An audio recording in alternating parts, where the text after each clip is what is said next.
Olá, bem-vindo à nossa aula de número 14. Nesta aula trabalharemos literatura, escola literária do humanismo. Para começarmos nossa aula de hoje, é importante pensarmos nas relações que o homem estabelece socialmente e como essas o afetam. Na escola literária anterior, o trovadorismo, vimos que o homem era servil à igreja. Agora, nesse momento, vamos estudar o humanismo, e aqui o homem entrará em um regime antropocêntrico. Fato que mudará totalmente a concepção dele em relação a tudo que o cerca. Dentro da visão antropocêntrica, o homem sairá da postura servil e começará a ver que ele é capaz de realizar as coisas. Por isso é que vemos a máxima, o homem como medida de todas as coisas. A partir dessa nova crença, o homem mudou as suas relações com a igreja, com o governo, com a sociedade e com o saber.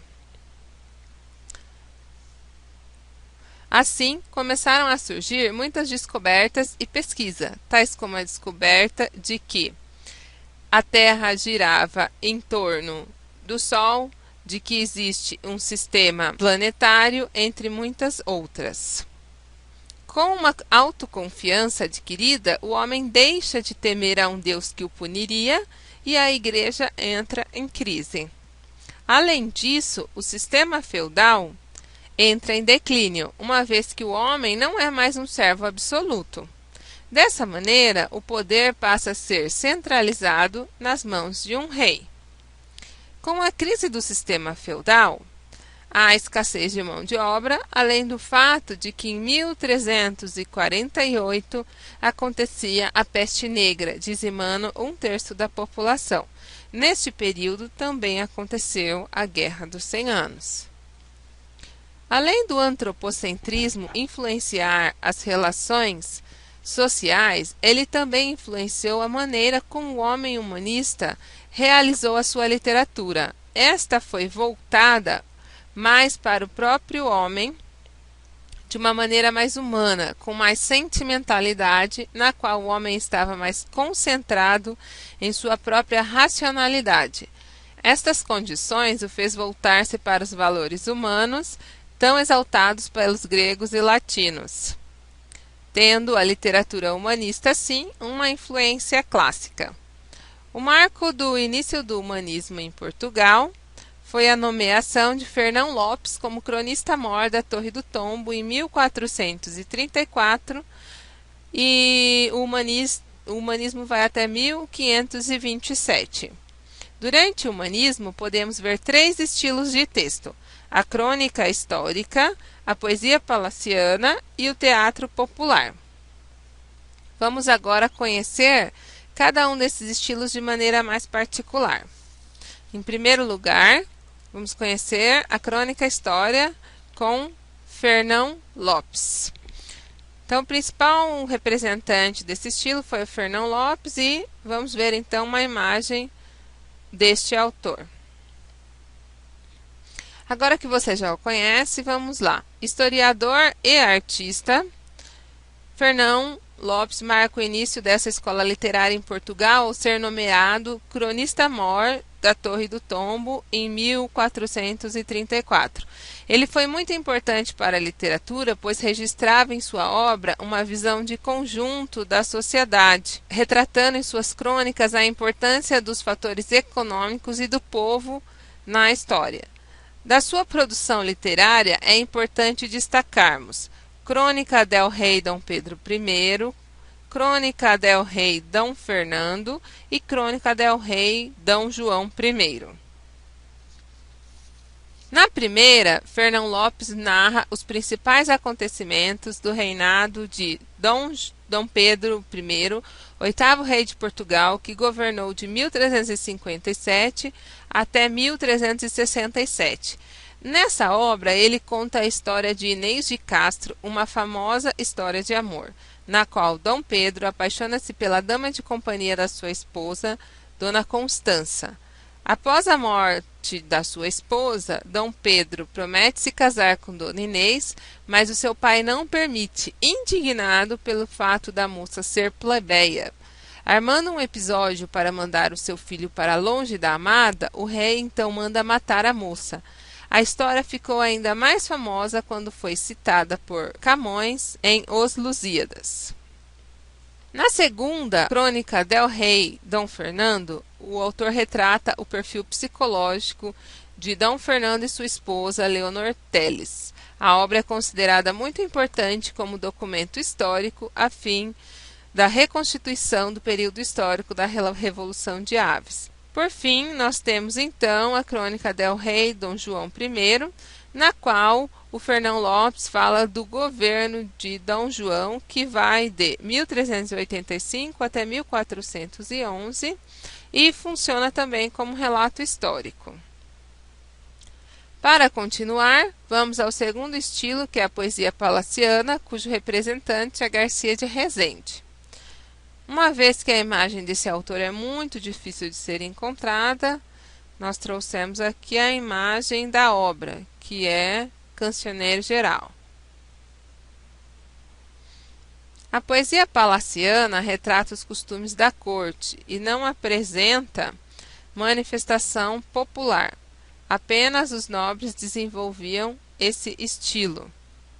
Além disso, vale a pena salientar que, diferente do trovadorismo, no humanismo começa a separação entre música e poesia, fato que possibilitava ao poeta tanto declamar em público com os outros, quanto ler o texto individualmente. A principal obra de que se tem notícia é o Cancioneiro Geral, do Garcia de Rezende, que se configura como uma reunião das poesias da época, numa única obra, sendo que nessa obra nós temos aí 880 composições, foi publicada em 1516. Essas composições são de 286 poetas, escritas algumas em português, outras em espanhol, né?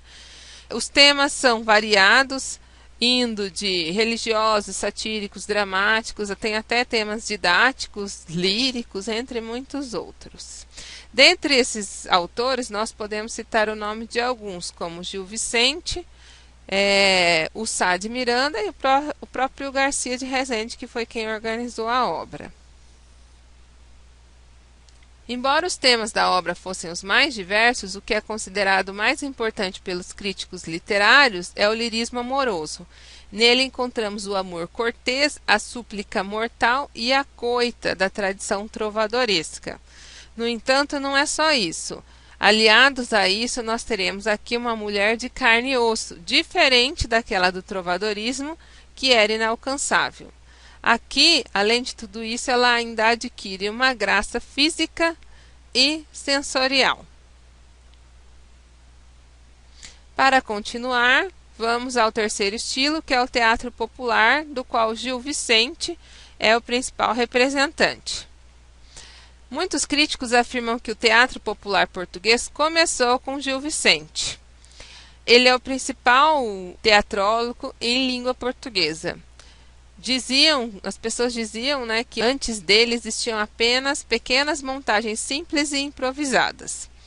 O teatro vicentino, como é chamada sua obra, é composta por autos, comédias e farsas, em castelhano e em português, compondo um total de 44 peças, das quais 17 são em língua portuguesa, 11 em castelhano e 16 bilíngues. De todas elas, vale salientar a importância de dois gêneros, os autos e as farsas. O primeiro deles, os autos, tem uma intenção mais religiosa, ou seja, por meio de um texto divertido e cômico, pretende-se moralizar ou difundir a fé cristã. O segundo, que são as farsas, é composto por peças cômicas de um só ato, com um enredo curto e poucas personagens, extraídas do cotidiano. Embora cada um deles tenha uma intencionalidade diferente, ambos são plenos de críticas à sociedade. Como exemplo de auto, podemos citar o Auto da Barca do Inferno, de 1517, que fala sobre a moralidade, abordando os vícios humanos de maneira alegórica. E já como exemplo de farsa, nós podemos citar a farsa de Inês Pereira, de 1523, que fala sobre o povo e a sua vida de maneira simbólica e objetiva. Vale salientar que uma das características mais importantes do Gil Vicente é a criação de tipos humanos, tal qual aparece no Alto da Barca do Inferno. Estes podem aparecer como o velho apaixonado, a alcoviteira, a velha beata, o escudeiro fanfarrão, o médico incompetente, o judeu ganancioso, o fidalgo decadente, a mulher adúltera e o padre corrupto. Além disso, os textos vicentinos eram escritos em verso, repletos de trocadilhos e ditados populares, faz crítica aos indivíduos corruptos e não à religião. É o reflexo da crença de Gil Vicente na denúncia da degradação dos costumes, seja na igreja, na família ou entre as classes profissionais, como os médicos ou os sapateiros. É a crença de que o riso tem o poder de recolocar o homem no bom caminho, aquele que o afasta do vício em direção à virtude. Agora que nós já conhecemos um pouco mais sobre o humanismo, vamos praticar. Para a nossa primeira questão, temos a seguinte proposta. Reflita sobre as questões estudadas sobre o humanismo e assinale a afirmação incorreta. Letra A. Associa-se à noção de antropocentrismo e representou a base filosófica e cultural do renascentismo. Letra B. Teve como centro irradiador a Itália e como precursor Dante Alighieri, Boccaccio e Petrarca. Letra C. Denomina-se também pré-renascentismo ou quatrocentrismo e corresponde ao século XV. Letra D. Representa o apogeu da cultura provençal que se irradia da França para os demais países por meio dos trovadores e jograis. E letra E. Retorna os clássicos da antiguidade greco-latina como os modelos de verdade, beleza e perfeição. E aí, já pensou sobre a alternativa correta? Então, vamos lá. A alternativa correta é a letra D. Representa o apogeu da cultura provençal que se irradia da França para os demais países por meio dos trovadores e jograis. Continuando, nossa segunda atividade é uma questão adaptada da FUVEST de São Paulo e nos traz a seguinte proposta. Pense nas características disponíveis sobre o humanismo e o Alto da Barca do Inferno de Gil Vicente e responda qual a alternativa correta.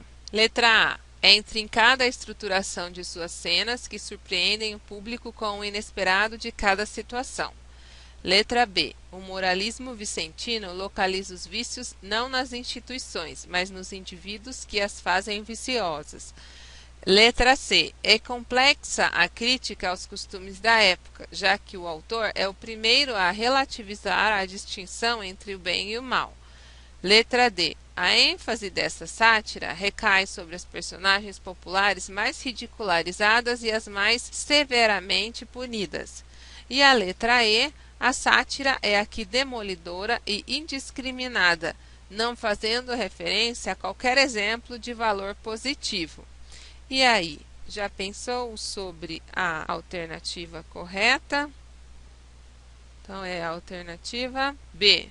O moralismo vicentino localiza os vícios não nas instituições, mas nos indivíduos que as fazem viciosas. Esta foi a nossa 14ª aula e nós falamos aqui sobre literatura, humanismo. Mais especificamente sobre características da escola literária humanista.